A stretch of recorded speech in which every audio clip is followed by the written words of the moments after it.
ఓం శ్రీ మాత్రే నమః. హాయ్ అండి. వారాహి నవరాత్రులు 9 రోజులు కంప్లీట్ అయిపోయాయి కదండి. 9వ రోజు ఈవినింగ్ శుక్రవారం పూజ నేను వీడియో పెడతానన్నాను కదా. ఈరోజు అమ్మవారికి అయితే అలంకరణ అన్నీ కూడా మంగళకరమైన వస్తువులతోటే అలంకరణ చేసుకున్నాను.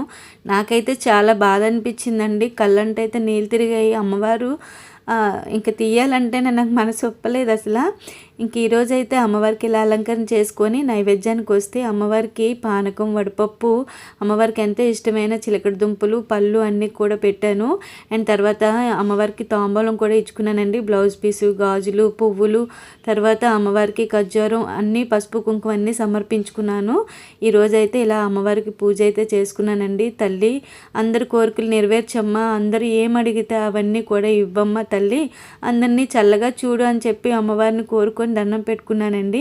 అండ్ తర్వాత అమ్మవారికి ధూపం బాగా ఇచ్చాను. శుక్రవారం కదా, ఇంకా మంచిగా ధూపం అనేది ఇచ్చి నేను అష్టోత్తరాలు చదువుకొని అమ్మవారికి దిష్టి కూడా తీస్తున్నాను ఎర్రనీళ్ళు ముద్ద కర్పూరంతో. ఇదండి ఈరోజు వీడియో. నచ్చితే లైక్ చేయండి, అలానే సబ్స్క్రైబ్ చేసుకొని సపోర్ట్ చేయండి. బాయ్ అండి.